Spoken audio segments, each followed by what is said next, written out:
네, 안녕하세요. 세상에서 가장 작은 책방에서 7.5평 경선 책거리로 돌아온 옛다 책방입니다. 네, 오늘은 SF 소설 가지고 나왔어요. 짜잔! 책의 가치다. 안 그래도 책을 싫어하시는 분들은 끔찍해! 막 이럴 수도 있을 것 같은데, 책과 서점에 관한 SF 앤솔러지라는 부제가 실려있는 단편집이에요. 책과 서점이라는 주제로 모은 SF 작가들의 단편 모음집. 그래서 언제부터인지 모르게 앤솔러지라는 단어가 되게 많이 쓰이고 있는 것 같은데, 단편집.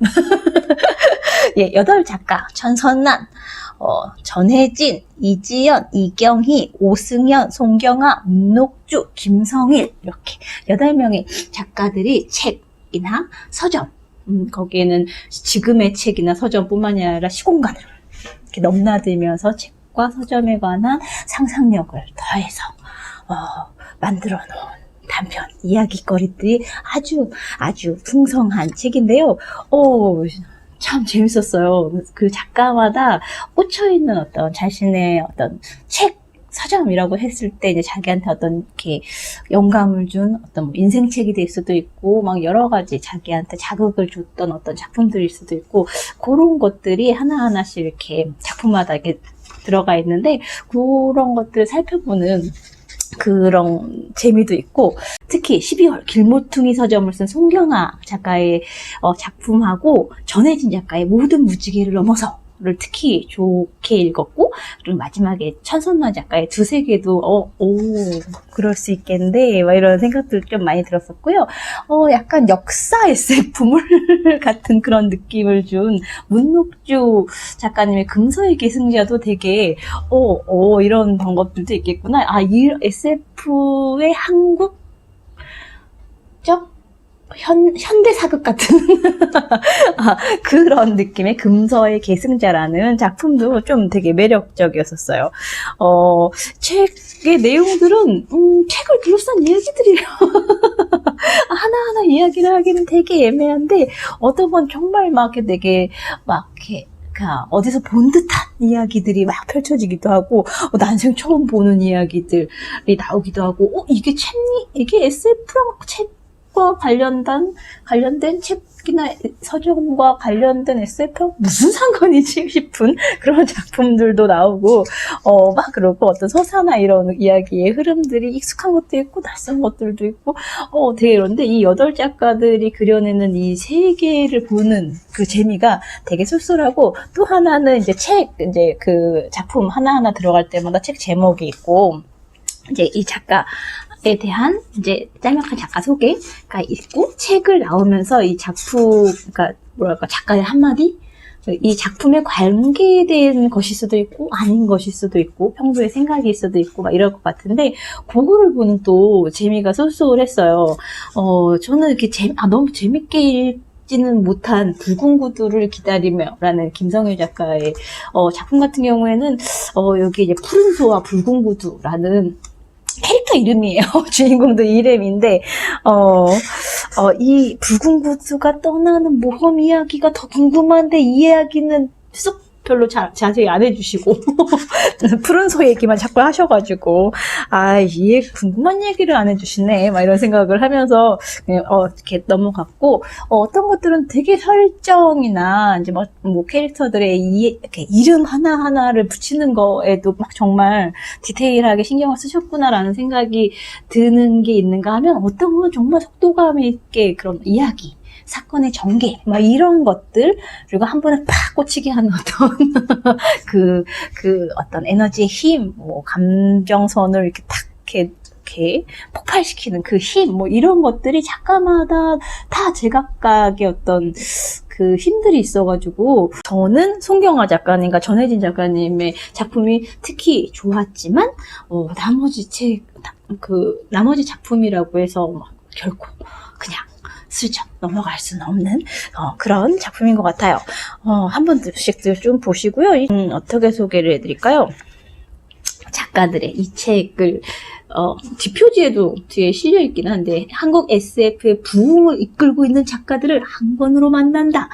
북펀딩도 했더라고요. 책과 서점에 관한 놀라운 상상력이 보인 SF 작가 8인의 단편 모음집 이렇게 이제 카피가 실려 있는데 이렇게 놀라운 상상력 이게 너무 많이 쓰이다 보니까 이제는 진부해져 있는 진부한 감이 훅 드는 그런 멘트 카피라는 점에서 살짝 좀 아쉽지만 그래도 되게 재밌는 책인 것 같아요. 김선일 작가가 이제 붉은 구두를 기다리며 라는 그 작품을 쓰고 나서 한 작가의 한마디는 이래요. 문명이 망한 풍경이 좋아서가 아니라 문명을 되찾으려는 사람이 좋아서 포스트 아포칼립스를 씁니다. 이렇게 써 있어요. 그래서 또 아포칼립스가 뭐지? 말해서 찾아보기도 하고, 약간 멸망? 이런, 요즘 되게 많이 유행하는 그런, 의미를 많이 쓰이는 것 같은데, 이 작품에도 이제, 책이 사라지고 나서, 세계가 멸망하고 나서 다시 아주 오래전의 인류로 돌아간 것 같은 그런 배경에서 시작되는 소설이거든요. 그래서, 구슬로, 이야기가 전달되고 그것이 또 이제 옛날에는 막 이렇게 어떤 막 팔만대전경 같은 거 이런 거에 막 새기기도 하고 막 이랬을 거잖아요. 막 나무에 막 그런 걸 그 나무 뭐죠? 관 같은 거에다가 이렇게 새기기도 하고 막 이랬었으니까 그런 약간 우리가 보통 원시 시대라고 얘기하는 문명 이전 글자 이전 이런 세계의 막 인류학 연구서나 그래서 나올 법한 그런 이야기 전개를 가지고 있기도 하고 약간 신화를 가미한 것 같기도 한 그런 작품으로 이렇게 쭉 이제 책이 있는 세계를 찾아서 떠나는 그 존재가 붉은 구두라는 존재 캐릭터예요. 그래서 그 이야기가 되게 궁금했고 그게 펼쳐지면 사실 장편소설 하나의 이렇게 거리일 것 같아서 아마 이 작품에서는 살짝 맛배기만 보여준 게 아닌가 싶기는 한데 그런 작품들이 있었었고 금서의 계승자라는 문녹죽 작가의 경우는 한국 현대 사극 같은 느낌을 받았어요. 그래서 지금 우리 사람책 이런 도서관에서도 막 휴먼 라이브러리 이런 그래서 사람 하나하나가 이야기를 가지고 있고 그게 이제 책이다 이런 이제 움직임 그런 이야기들이 나온 게 한 5년 10년 정도 된 것 같은데 그것을 조금 더 나아서 한 조선시대 정도 돼 보이는 그 즈음에 사람책인데 노비예요. 책노예.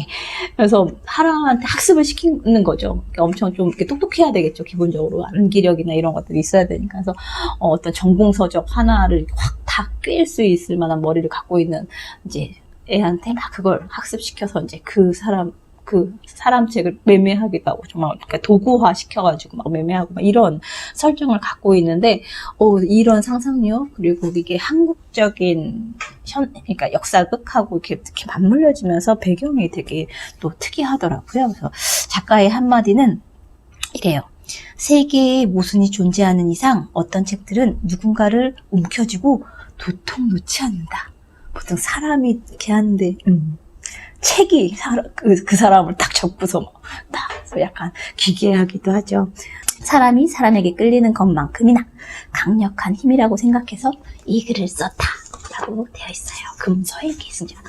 그리고 송경아 막 이렇게 보다가 설정이 조금 이제 낯설면 이렇게 한 번에 이렇게 딱 모입해서 샥 들어가기가 되게 어려운데 앞에 두 작품 같은 경우에는 그랬었는데 송경화 작가의 12월 길모퉁이 서점 같은 경우에는 굉장히 익숙해가지고 쭉쭉쭉쭉 그냥 넘어갔던 그리고 여기에 나오는 그 주인공 여자아이의 캐릭터가 너무 마음에 들어서 너무 좋다, 따뜻하다, 이런 생각을 하면서 마쳤던, 그런 작품이었었는데, 작가의 한마디를 보면, 이 단편은 크리스마스에 얽힌 요정 이야기, 의 변주다.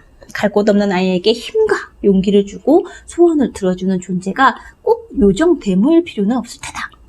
무심하지만 기본적으로 친절한 외계인들이 운 좋은 사람들을 가끔 도와줄지도 모르고 그 도움이 전해지는 장소가 서점이라는 건 내게는 썩 그럴듯하게 여겨진다.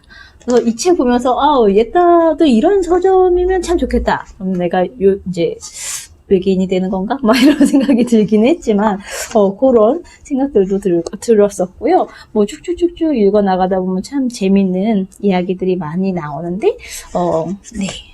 현이라는 오승연 작가는 이 작품을 쓰고 나서 이게 다 인상 깊어가지고 네. 시대의 한 켠에 종이책이 버텨내 주기를, 당신의 한 켠에 이 글이 자리할 수 있기를. 그래서 이런 VI북, 버추얼 임플란트라는 그 미래의 책은 이제 전자책도 넘어서 이제 우리가 이제 그냥 뭐랄까 게임, 버추얼 게임 뭐 이런 이야기들 많이 하잖아요. 그래서 그거 정말 실제로 읽는 것 같은 체험을 전해줄 수 있는 그런 BI 북의 이제 탄생도 가능하지 않을까? 이런 이야기들을 하는 그런 작품도 있고요. 바벨의 도서관 이경희 님은 SF 이 좋은 걸 이제 알았다니 에서 나는 SF가 과학을 다루는 장르가 아니라고 주장했다. 이 이야기는 그 주장을 증명하기 위한 일종의 실험이다. 광선 무기, 사이버 스페이스, 기괴한 사고방식의 인공지능, 몰상식한 마천루, 또 다른 차원, 이런 말도 안 되는 엉터리 과학들은 SF 속에서 어디까지 그럴싸하게 포장될 수 있을까? 이런 생각을 가지고 쓰신 작품이라고 해요. 그리고 역표절자들이라는 이지연님의 작품. 끝머리에 실린 작가의 말은 선을 북돋고 악을 제하되 디스토피아는 만들지 않기. 이게 그렇게 어려워서 우리는 아직도 쩔쩔맨다.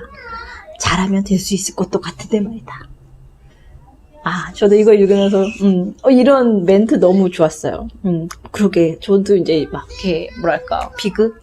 막 악이 승리하고, 디스토피아, 막 절망적이고 미래가, 막 이런 것들은 너무나도 지긋지긋해서, 안 그런 작품을 찾아서 좀 더, 아주 너무 낭만적이진 않더라도, 장밋빛은 아니더라도, 그래도 좀 살아갈 뭔가를 나한테 좀 남겨줘야 되지 않겠니? 뭐 이런 생각을 하는데, 이 작품도 약간 그랬던 것 같아요.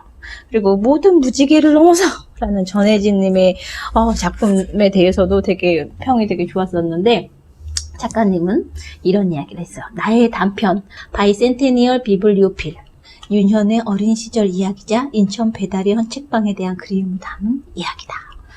이게 그랬어요. 이거 읽다가 계속 인천 배다리 헌책방을 보고 가봤었는데 아는 분이 거기서 또 이제 책방을 운영하시기도 하고 그래갖고 좀 읽는 내내 한미서 여기 거기 같은데 말면서 막 했었는데 참 되게 잘 담아내기도 하고 캐릭터들이 일단 생생해서 저 어린 여자아이들이 어쨌든 자기 세계로 이렇게 박차고 나가는 그런 이야기들이 어떤 이렇게 현실에서 자기 스스로 파괴되거나 버티거나 그것을 뛰어넘으려고 하는 어떤 존재들의 모습들이 너무 예뻐서 잘 봤고요. 마지막에 천선란 작가의 두세 개 같은 경우도 여기도 좋았어요. 한 3개 책 속에서 이제 아까 VI 북이 이제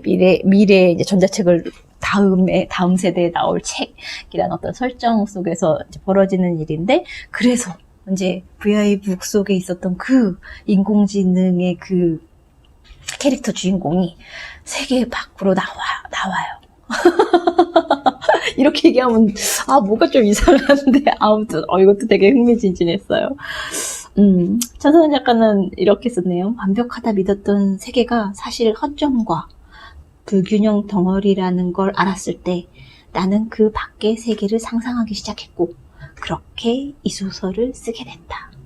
그렇죠. 우리가 막 데미안 이런 책들 보면서 하나의 세계, 새로운 세계가 만들어지면 하나의 세계를 깨부시고 나와야 된다. 이렇게 하면서 막 맨날 알 얘기, 달걀 얘기하고 이런 얘기들 하는데 지금 이 세계, 우리가 상상할 수 있는 세계 너머라는 것, 세계 바깥이라는 것은 참, 어떨까? 누군가에게는 죽음이 탈출일 수도 있지 않나? 그래서 그 어떤 소설 속, 어떤 작품 속의 캐릭터와 현실 속의 소녀가 서로 스위치하는 그런 상상들이 펼쳐지기도 하는 8 작가들의 이야기가 어떤 부분에서는 묘하게 닮아있기도 하면서 어떤 부분에서는 이제 저마다의 경험, 독서 경험과 서점에 대한 경험과 상상력과 미래책이라든지 책과 서점에 대한 어떤 그 개념 정리, 뭐 이런 것들부터 시작해서 펼치는 나래, 방식들, 이런 것들이, 묘하게 되게 어긋나기도 하고, 뭐 합쳐지기도 하고 하면서 되게 다양한, 작품들을 의외로 다양한 작품들을 8편을 책이라는 매개를 가지고 만날 수 있는 SF 앤솔로지. SF에 관심이 있어도, 책이나 서점에 관심이 있어도 보시면 좋을 것 같습니다. 네. 재밌게 봤습니다. 안녕.